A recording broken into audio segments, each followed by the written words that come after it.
आपके पास जब रिसोर्सेस कम हो ना, तो उसको सही तरीके से खर्च करने की आवश्यकता होती है। लेकिन आपको तो सुधरने का कोई नाम ही नहीं लेना। आप तो भैया अपनी मस्ती में मस्त हैं। आपको तो लग रहा है कि भाई हम तो पिकनिक मनाने आए हुए हैं। इस टीम के लिए शब्द नहीं मेरे पास, बिल्कुल शब्द नहीं है। और देखिए, मैच का विश्लेषण करना अब तो यार एक आदत सी हो गई है कि हर मैच के बाद जो है टीम को कोसा जाए, टीम के एक एक खिलाड़ियों को कोसा जाए। लेकिन एक एक हर बार टीम के उसी खिलाड़ी को उसी की गलती पर उसी तरीके से कोसना, अब तो यार हमारा मुंह दर्द करने लगा। क्या कहें इस टीम को। जीता हुआ मैच आप हार रहे हो।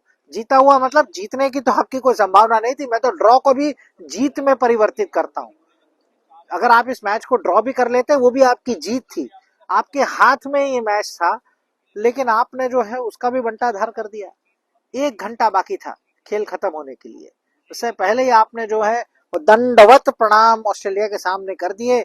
और 12 साल से जो चीज ऑस्ट्रेलिया नहीं कर पाई थी, 12 साल की जो उनका सूखा था, वो आपने उनको भेंट में दे दिया कि जी लीजिए, हम तो यहाँ जीतने नहीं आपको जिताने आए। क्या कहेंगे इस टीम के लिए, अब हम बताइए। ये भारतीय टीम है, ये टेस्ट क्रिकेट की टीम है। मैं आपको पहले दिन से, जब मैं ब्रिस्बेन में भी, मैं जब मैं बड़ा उखड़ गया था, मैंने तब भी कहा था। लेकिन यहाँ पर भी जब मेलबर्न टेस्ट के दूसरे दिन भी मुझे गुस्सा बहुत आया था। क्योंकि देखिए, गुस्सा आता है। आप यहाँ पर सवेरे से रहते हो, आप पूरा 2-2 महीने टीम के साथ में रहते हो, आप देखते हो नेट्स में इतनी बेहतरीन बल्लेबाजी टीम के हर एक खिलाड़ी करते हैं। हर बार हम आपको नेट से रिपोर्ट देते हैं कि टीम अच्छे लय में लग रहा है, प्लेयर्स अच्छे लय में लग रहे हैं, ये खेल देंगे वो खेल देंगे। लेकिन जब मैच का टाइम आता है, तब आप टेढ़े मेढ़े शॉट्स खेल करके जितने जल्दी पेविलियन में जाने का जो एक बहाना ढूंढते हैं, वही आप करने लगते हो। समझ में नहीं आ रहा क्या बोलूं क्या नहीं बोलूं। देखिए, हर एक खिलाड़ी के पास, मेरे पास बोलने के लिए तो बहुत कुछ है, लेकिन मुझे अब शर्म आती है कि इन खिलाड़ियों को हम क्या कहें। क्योंकि देखिए, यशस्वी जायसवाल को हम कोसते रहते थे, लेकिन उस लड़के ने दिखा दिया। देखिए, उनका जो डिसीजन था, वाकई एक डिबेटेबल डिसीजन था कि वो आउट थे कि नहीं, वो टेक्नोलॉजी की गलती थी या नहीं थी, इस पर भी जो है वो सवालिया निशान थे। मैं के एल राहुल की भी विकेट को जो है वो नजरअंदाज करूंगा। लेकिन उसके बाद रोहित शर्मा लय में अच्छे दिख रहे थे। रोहित शर्मा देखिए प्रयत्न कर रहे थे करने के, लेकिन आपने प्रयत्न किया, लेकिन उसका परिणाम क्या हुआ, उस पर जो है वो तमाम लोगों की निगाहें रहती है। आप प्रयत्न चाहे कितने भी कर ले, लेकिन परिणाम, खुद का परिणाम और टीम के लिए परिणाम क्या आया, उस पर जो है अगर आप खड़े नहीं उतरते, तो आप जो है फेल साबित होते हैं। बतौर कप्तान भी आप पर सवालिया निशान है, आप फेल हैं। बतौर बल्लेबाज भी आप पर सवालिया निशान है कि आप फेल हैं। रोहित शर्मा को अब जवाब देना होगा। रोहित शर्मा को अब सामने जाना होगा। उनके दिमाग में जो भी है, उनके मन में जो भी है, उस बात को उसको खुलकर सामने रखना होगा। आज तो उन्होंने थोड़ी बहुत सामने रखी, प्रेस कॉन्फ्रेंस में बात करी। उन्होंने कहा कि देखिए, मेरा थॉट प्रोसेस क्लियर है, मेरा माइंड क्लियर है, मुझे क्या करना है और मैं उसी को लेकर के आगे बढ़ रहा हूं। मैं दाएं बाएं नहीं सोच रहा हूं। लेकिन अब देखिए, दाएं बाएं सोचने का भी वक्त आ गया है। ये वक्त क्यों आया है कि कितनी पारियां हो चुकी हैं और आप किस तरीके का क्रिकेट खेल रहे हैं, ये आप समझिए। और एक कप्तान के लिए केवल लागू नहीं होता, जो पूर्व कप्तान आपके हैं विराट कोहली, उनके लिए भी लागू होता है। मैं 2011 से इंग्लैंड सीरीज लगातार कर रहा हूं। लगातार मैंने विराट कोहली को उसी अंदाज में आउट होते हुए देखा है। भाई साहब, आज 7वें स्टंप का बॉल था।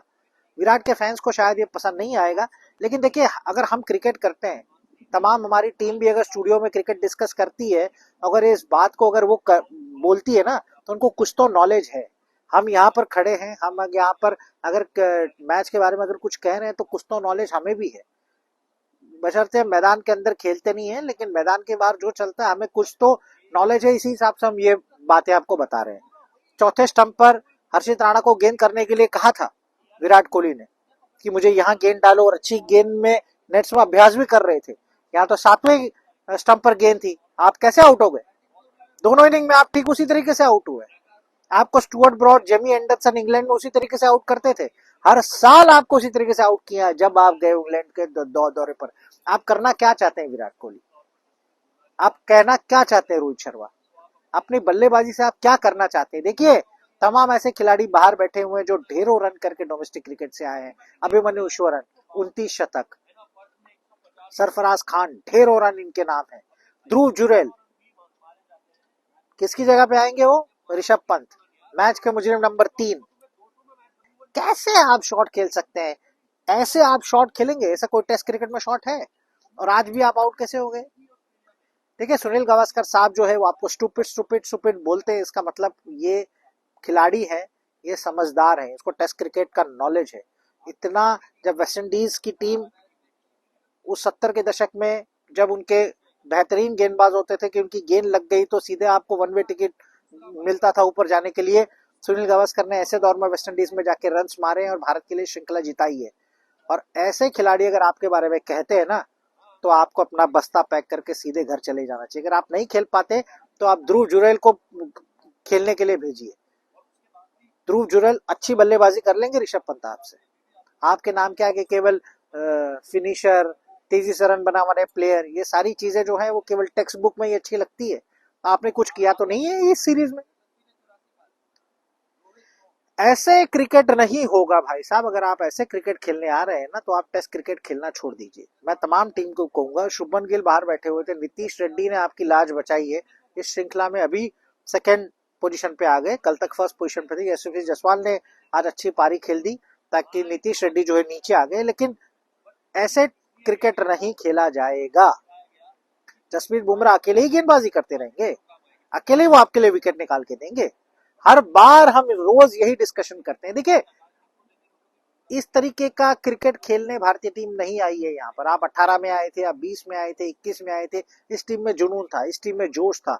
यहाँ तो सब अलग अलग हमें दिख रहे हैं, कोई खिलाड़ी कहाँ है, कोई खिलाड़ी कहाँ है, टीम मैनेजमेंट क्या रणनीति बनाता है, क्या रणनीति सोच के टीम इंडिया उतरते हैं और क्या रणनीति मैदान में जाकर के दिखाती है, क्या प्लान एग्जीक्यूशन कहीं कुछ चीज है या नहीं? कोई एग्जीक्यूशन प्लान कुछ नहीं दिख रहा मुझे तो यहाँ पर। इस तरीके की टीम लेकर के आप चल रहे हो, वॉशिंगटन सुंदर, रविंद्र जडेजा, तमाम प्लेयर किस चीज के लिए आपको टीम में लेते हैं? आपको टारगेट है 340-50 रन का, उस टारगेट को आप जो है आपको डिफेंड ही करना है। आप केवल अपना नेचुरल शॉट खेलिए, आप शॉट्स खेलने जा रहे हैं, आप मारने जा रहे हैं। ऋषभ पंत को क्या जरूरत थी वो पुल शॉट खेलने की? अच्छी खासी साझेदारी चल रही थी। ये ठीक उसी तरीके के हुआ जो विराट कोहली ने रनआउट कराया यशस्वी जायसवाल को और वहां से ताश के पत्ते की तरह टीम इंडिया ढह गई, और ठीक उसी तरीके की चीज आज हुई है। ऋषभ पंत बैठे हुए थे चुपचाप, आपको मिला, आप गेंद को छोड़ दीजिए। रन्स की यहाँ कोई आवश्यकता नहीं है, आपको केवल आज का दिन निकालना था, क्योंकि ऑस्ट्रेलियाई गेंदबाजों को आपने परेशान किया था। कमर पकड़ के बैठे हुए थे, थके हुए थे। अगर उनकी आप स्पीड की पोजीशन देखें, उनकी स्पीड निरंतर रूप से कम होती जा रही थी। खिलाड़ी जो है वो थके हुए थे गेंदबाज, लेकिन आपने क्या किया, उनको विकेट दे करके उनको तरोताजा कर दिया और वो फिर से अपने लय में आकर के। एक बार जब मोमेंटम टूटता है ना तो वो टूटता ही चला जाता है, और उसी का खामियाजा आपको भुगतना पड़ा। मेलबर्न में आपकी हार हुई है। जी हाँ, मेलबर्न की हार जो है वो आपको सालों तक याद रहेगी। मैं कह रहा हूँ सालों तक याद रहेगी। कब? और खासकर ये दो खिलाड़ियों को, विराट कोहली और रोहित शर्मा को, क्योंकि देखिए आप इस मैदान पर खेले हुए हैं, आपको यहाँ का भली भांति अंदाजा है, और आप यहाँ इतनी खराब क्रिकेट बिल्कुल नहीं खेल सकते। टेस्ट क्रिकेट का ये रूप मैंने कभी नहीं देखा। इस टीम से मुझे ये रूप देखने की बिल्कुल, मतलब मैं तो उम्मीद ही नहीं कर सकता था। जब इस दौरे पे आया था मुझे लग रहा था अच्छा क्रिकेट देखने मिलेगा, अच्छा फाइट होगा, लेकिन यहाँ पर वही है कि गेंदबाजी में अकेले जसप्रीत बुमराह करे जा रहे हैं, बल्लेबाजी में भी कोई एक हीरो आता है, परफॉर्म करके चले जाता है, 300 रन बनते हैं, हम खुश होते हैं कि वाहवाही होती है। आज भी हमें लगा था कि हम मैच बचा लेंगे, एक ऐसी पोजीशन आ भी गई थी, लेकिन हम तो बचा ही नहीं पाए। ये क्रिकेट नहीं है भाई साहब। और ये क्रिकेट अगर आप यही आशा लेकर के जा रहे हैं कि सिडनी में जो है वो हम जीतेंगे, 2-2 इक्वल करेंगे क्योंकि वहां तो 2 स्पिनर खेलेंगे टीम में, तो कुछ नहीं होने वाला भाई साहब। वहां भी बारिश है आखिरी के 2 दिन, और आपको कुछ नहीं मिलेगा। आप झोला अपना खाली लेकर के जाएंगे, भारत हार के जाएंगे।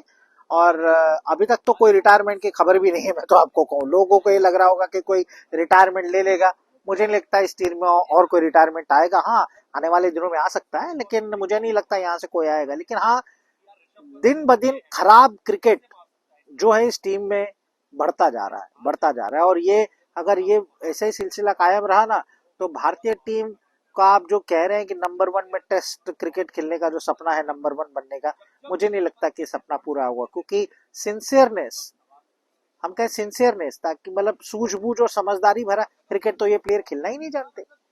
इस तरीके का क्रिकेट तो हम, मुझे नहीं लगता कि आखिरकार हुआ क्या है। देखिए, आईपीएल में तमाम खिलाड़ियों को बहुत से पैसे मिलते हैं, लेकिन वो पैसे आपके आईपीएल तक हैं। उसको आप इस क्रिकेट के फॉर्मेट में ना ले आए, आपको वहीं रखें। जो आपको सीनियर्स कहते हैं उसकी सलाह मानिए, डोमेस्टिक क्रिकेट खेलिए, जाके रन बनाइए। आप यहाँ पर बिल्कुल प्रदर्शन ही आपका अच्छा नहीं है। मुझे तो आज शो करने का दिल भी नहीं था कसम से, कि मेरी फ्लाइट भी अभी थोड़ी देर में, मैं निकलूंगा अभी सिडनी के लिए। लेकिन देखिए, अंधेरा हो रहा है, मैंने कहा मेरी जो जिम्मेदारी है वो मैं पूरी करके चले जाता हूँ। मेरे पास शब्द ही नहीं बचते। तो जब टीम हारती है ना, तो मुझे उसी तरीके से कोसने में मुझे बिल्कुल अच्छा नहीं लगता। क्योंकि इस टीम से हम भी प्यार करते हैं, आप भी प्यार करते हैं, लेकिन इस टीम को जो है सुधरने का नाम नहीं लेना है।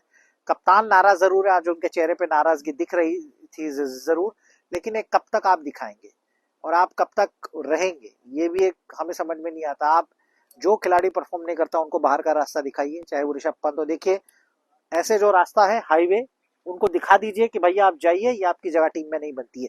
नए खिलाड़ी की भी जगह टीम में नहीं बनती है, चाहे वो ढेरों रन करके आए, उनको परफॉर्म करना पड़ेगा। परफॉर्म अगर आप नहीं करेंगे तो आपकी टीम में जगह नहीं है। क्योंकि अगर आपको नंबर वन टीम बनना है, अगर आप विश्व टेस्ट चैंपियनशिप भविष्य में, इस बार तो नहीं, भविष्य में अगर आप विश्व टेस्ट चैंपियनशिप के फाइनल में पहुंचने का अगर सपना देख रहे हो, तो आपके इस जो नए यंगस्टर्स है, सो कॉल T20 फॉर्मेट वाले प्लेयर्स, उनको रन्स करने पड़ेंगे। उनको ऐसी करिश्माई पारी दिखानी पड़ेगी जो आपके पास्ट के प्लेयर्स ने दिखाई है, जिसको सही मायने में टेस्ट खिलाड़ी माना जाएगा। और मुख्य चयनकर्ता अजीत अगरकर को भी मेरा एक सुझाव है कि जिस तरीके से आपने दो सीनियर खिलाड़ियों को निकाल करके बाहर किया, उनकी टेस्ट क्रिकेट की जो है वो आपने लाइफलाइन ही खत्म कर दी, तो यहाँ आपको दक्षिण अफ्रीका दौरे पर भी वो दिखा था और आपको यहाँ भी दिख रहा है कि आपको क्यों ये खिलाड़ियों की आवश्यकता थी। फॉर्म तो मुख्य चयनकर्ता जब खेलते थे उनका भी नहीं होता था, फॉर्म विराट कोहली और रोहित शर्मा का भी नहीं है। तो उन खिलाड़ियों के फॉर्म पर आप सवाल या निशान लगाने वाले कौन होते हैं? अगर ये खिलाड़ी, आपको वो दो खिलाड़ी यहाँ पर होते, आज आप शायद टेस्ट में ड्रॉ कर सकते थे, शायद आप टेस्ट में जीत भी सकते थे। तो ऐसी जो चीजें होती है ना, ये चाय में से हम मक्खी निकाल करके फेंक देते हैं, ऐसे इन खिलाड़ियों को निकाल करके फेंकना नहीं चाहिए। क्योंकि test cricketer, true test cricketer बहुत मुश्किल से आपको मिलेंगे। आपको रन बनाने वाले प्लेयर मिलेंगे, लेकिन कंसिस्टेंट रन बनाने वाले प्लेयर आपको नहीं मिलेंगे। आपको चेतेश्वर पुजारा और अजिंक्य रहाणे जैसे खिलाड़ियों की जरूरत है और है। और आने वाले दिनों में ऐसे कोई खिलाड़ी आपके लिए निरंतर रन बनाने वाले प्लेयर मुझे तो कोई दिखाई नहीं दे रहे। देखिए, मैं टेस्ट क्रिकेट का चाहक हूं, मैं जब भी जहां भी टेस्ट क्रिकेट होता है मैं वहां पर उपस्थित होता हूं, क्योंकि मुझे लाल गेंद से प्यार है, मुझे 5 दिन के खेल से प्यार है। क्योंकि इस खेल में खिलाड़ी की जो मानसिक अवस्था है उसका टेस्ट होता है, वो खिलाड़ी कितना परिपक्व है मानसिक रूप से उसका टेस्ट होता है। अगर कोई भी खिलाड़ी ऐसा अगर प्रदर्शन देता है तो वो केवल पैसे कमा पाएगा, T20 क्रिकेट में वाहवाही लूट लेगा, लेकिन सुनील गावस्कर, कपिल देव, मोहिंद्र अमरनाथ, मदन लाल, ये तमाम खिलाड़ियों की जो हिस्ट्री है टेस्ट क्रिकेट में, वहां तक बिल्कुल नहीं पहुंच पाएगा। विराट कोहली को आप महान खिलाड़ी कहते हैं, आप विराट कोहली कितने स्ट्रगल करते हुए दिखाई दे रहे हैं। देखिए, पर्थ की वो पारी छोड़ दीजिए, पर्थ इतिहास हो गया। पर्थ के बाद 3 टेस्ट मैच हो गए, 3 टेस्ट की 6 पारियों में आपने कुछ नहीं किया, किसी ने भी कुछ नहीं किया। अगर आप महान बल्लेबाज होते तो आप करते। सचिन तेंदुलकर, राहुल द्रविड़, विवेक लक्ष्मण, वीरेंद्र सहवाग, सौरव गांगुली, तमाम खिलाड़ी एक या 2 इनिंग फेल होते थे, लेकिन उसके बाद बाउंस बैक करके बल्लेबाजी करने आते थे और टीम के लिए तमाम रन भी बनाते थे और जिताते भी थे। आपकी टीम में बिल्कुल जिताने का मादा नहीं है। आप जो है वो लाल गेंद की तरफ बिल्कुल मत आइए। डोमेस्टिक सर्किट में, मैं चयनकर्ता को फिर से एक बार कह रहा हूं, डोमेस्टिक सर्किट में जितने भी खिलाड़ी अच्छा खेल रहे हैं उन्हें मौका दीजिए। आपको हारना है ना, तो नए खिलाड़ियों को लेकर के हारिए, इनको क्यों आप ले रहे हैं? जो बड़े नाम है, नाम बड़े और दर्शन खोटे, ये बिल्कुल खोटे हैं, ये दिख गया यहाँ पर। और ये खोटे खोटे ही रहेंगे। आप खोटे सिक्के जैसे बाजार में नहीं चलते, ये कहीं ना कहीं खोटे सिक्के हो चुके हैं। इन पर ज्यादा दाव लगाने में कोई अनुभव नहीं। हाँ, आप उनको व्हाइट बॉल में लीजिए और कोई क्रिकेट में लीजिए, टेस्ट खिलाड़ी यहाँ नहीं बनेंगे। नेट्स में आप कितना भी चाहे 500 बॉल खेल लीजिए, मैच में ये नहीं टिकने वाले। ये इन्होंने एक बार फिर से साबित कर दिया है। बस अब बचा है सिडनी का रण, और सिडनी में मुझे नहीं लगता कि ऐसा ही प्रदर्शन, इससे अच्छा प्रदर्शन कुछ टीम करेगी। इसी तरीके की उम्मीद है मुझे तो, और वहां तो बारिश भी है। तब देखिए ऑस्ट्रेलिया अपना तरोताजा होकर के खेलेगा। और मुझे ये लग रहा था कि साल का जो अंत है, अभी बस कल साल का अंत है, 2024 खत्म हो जाएगा, लेकिन हम यही उम्मीद कर रहे थे कि 2024 का अंत जो है हमारी टीम हमें मुस्कुराहट के साथ देगी, और 2025 का जो सूरज उगेगा, जो सूरज की रोशनी होगी हमारे चेहरे पर, मुस्कान और टीम इंडिया के लिए सफलता की रोशनी लाएगी। लेकिन इस टीम ने जो है तमाम आशाएं मिट्टी में मिला दी। आप मेरे पीछे देख सकते हैं सूर्यास्त हो रहा है। भारतीय टेस्ट टीम का भी धीरे धीरे सूर्यास्त मुझे यहाँ से दिख रहा है। ये बहुत मैं बड़ी बात कह रहा हूँ, लेकिन अगर आप मेरी बात को गहराई से सोचेंगे तो इस बात में तथ्य जरूर है। मैं ज्यादा नहीं कहूंगा, इस लाइन में तमाम मर्म छुपे हैं। आप केवल इंतजार करिए। सनी सर भी शो उनका भी होगा, विक्रांत भाई भी हमारे होंगे, तमाम हमारी टीम स्टूडियो से आपके लिए इस टेस्ट मैच का जो है वो चर्चा आपके सामने करेगी। आप उसे भी देखिए। हमारे स्पोर्ट्स तक के शो को लाइक और सब्सक्राइब करिए। आपने अगर नोटिफिकेशन की घंटी ना दबा दी हो तो आप उसको दबाइए। और मैं आखिरी बार मेलबर्न क्रिकेट स्टेडियम से आपका दोस्त अमित शाह विदा ले रहा हूँ, और बड़े भारी मन से विदा ले रहा हूँ। और थोड़ी देर में मैं सिडनी की ओर प्रयाण करूंगा, वही भारी मन से करूंगा, और एक उम्मीद के साथ भी करूंगा कि साल 2025 का जो सूरज आए वो भारतीय टीम के लिए सफलता का सूरज हो। बहुत बहुत शुक्रिया। आप अपना ख्याल रखिए। स्पोर्ट्स तक पर आपको न सिर्फ खबरें मिलेंगी बल्कि आपका ओपिनियन भी मैटर करता है। यह आप ही का मंच है। आइए बताइए, भारतीय क्रिकेट टीम से आप क्या उम्मीद करते हैं। रहिए स्पोर्ट्स तक के साथ। सब्सक्राइब कीजिए स्पोर्ट्स तक को यूट्यूब और फेसबुक पर।